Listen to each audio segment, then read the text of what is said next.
Today I'm going to be reviewing this JackyLED 299 LED solar floodlight. So I'm actually going to be installing it here on the side of my house, facing where we park our cars, to allow us to get some good light here at nighttime. So I'm going to open this up, show you what you get inside, and then I'll get to the installation process as well. So this is everything that's going to come inside the box. So it's going to come with the solar panel itself. So that's going to be that there. Then it's also going to come with the LED lights. So that's going to be this one here. Now this is going to have 16 feet, so you can choose to mount the solar wherever you need to. And then you've got 16 foot of cord between the two. So between the solar and the LEDs. And then this is going to actually go onto the back. So this is going to go right on there. You're going to use 2 of the small screws to screw that onto there. And this is totally adjustable. You can adjust the angle and everything like that if you choose. And the same thing on the back of this solar panel.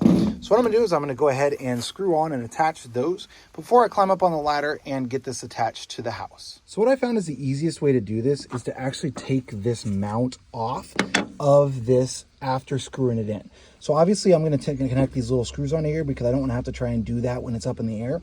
But also what you don't want to have to do is have to hold on to this solar panel or even the LED lights while you're mounting it up in the air. So what you can do, this is going to be screwed on like this. So this is just going to be right through the screw like that. And then that cap is going to be on top of it. So what you can do is you can actually just take that off by unscrewing that little bolt that's going to be inside there. Make sure you don't lose it. And then now I can easily mount just a single plastic piece up and then reconnect it up to the solar panel afterwards. So it is mounted. As you can see here, I've got the solar panel right there and then the LED light turned and facing down to where I park the vehicles. So now what I'm going to do is I'm going to let this sit. It does have an on-off button on the LED box. You can kind of see it right there. So if you've got it sitting out in the sun and it's not actually turning on at night, this is designed to turn on at dusk. So if that's not happening for you, you might need to try and push in on that button. So what I'm going to do is I'm going to wait until it gets dark out here, and then I'm going to test it out and show you what kind of light it's actually going to be putting out for our parking area. So I just want to kind of show you how much light it's putting out. So obviously it's 100% dark out, not dusk or anything like that. And you can see how much light it's putting out on the ground in front of my truck right here. So definitely putting out a good amount of light. And this solar panel was actually only up in the sun for probably about an hour and a half today. So the longer it's in the sun, the more power it's going to put out, obviously.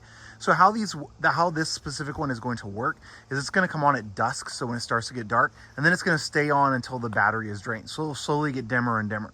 So for example, if you have a day like today where it only got an hour or so of sunlight because I mounted it later on in the afternoon, then it's not going to be as bright. But even with that being said, you can still easily see the ground, see where you're walking, and then even all of the way over here. So I don't have any other lights out here besides those lights that are up on the bushes, and you can easily see a good ways. So this thing is definitely putting out a good amount of light here at nighttime. So really, really love that about this LED solar powered light.